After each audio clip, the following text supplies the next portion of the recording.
Құттың қуаты ердің ізгі есімі, ізгі аты мәңгілік құт есігі дейді тағы да бабамыз. Сонымен бүгінгі сөзімді тектілігі тереңге тамырлаған ізгі аты бүгінгі әулетіміз үшін мәңгілік құт есігі болған Фазыл ағзам Бәзен атам туралы айтпақшымын. Әрине, атамды айтқан жерде Бәтіш апам басты рөлде. Яғни мен атамның Қанат деген ұлынан туған Балжан Бәзен боламын. Қас жақсының баласы тартпай қоймас негізге дегендей, әулетіміздің бүгінгі құрылымы мен динамикасын берік ұстап отырған ағамыз Айрат Бәзенұлының бастамасын қолдап, әке-шешем Қанат, Айжан, апайым Меруерттің атынан осы шығармашылығымды арнаймын. Қабыл алыңыздар. Туған туысқанның қамқоршысы, адалдық пен шындықтың эталоны. Мен туғаннан бастап атам мен апамның тәрбиесінде өстім. Семейге ауылдан көшіп келген соң, атам мен апам Айрат ағаммен бірге тұрдық. Атам мен апамның жанында жүріп, екеуінің де өмірбаяндарын тыңдап өстім. Сондағы ойға түйгенім, екеуі есейіп қалған шақтарында 32 жылғы аштықты, репрессияны көрген. 1941 жылы атамның жасы 18-ге толмай, көшпен бірге майданға аттанып, Ұлы Отан соғысын басынан өткерсе, апам тылдағы еңбекке араласқан. Қазақ 40 жыл қырғын болса да ажалсыз өлмейді деген ғой.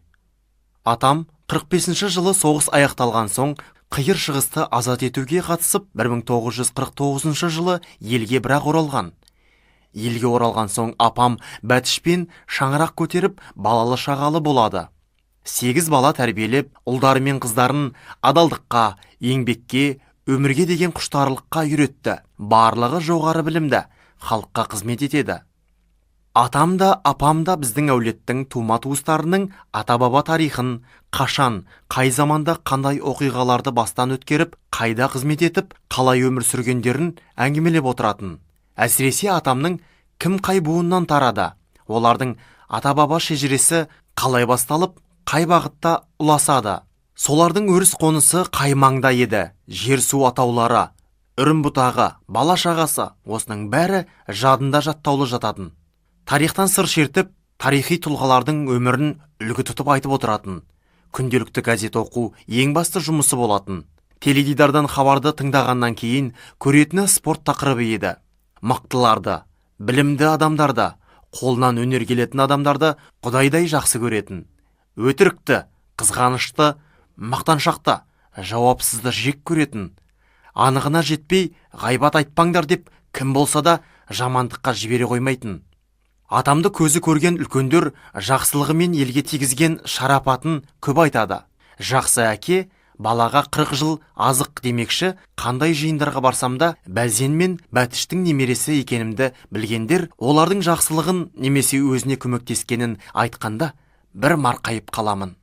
Апам 2007 жылы 80 жасында, атам 2016 жылы 92 жасқа қараған шағында дүниеден өтті.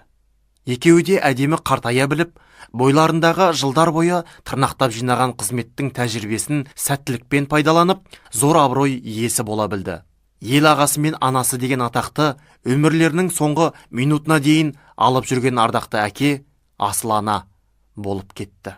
Атамды да, апамды да бала десе жанын беретін туғандардың қамқоршысы, туыстың тірегі, адалдық пен шындықтың эталоны деп мақтанышпен айта аламын.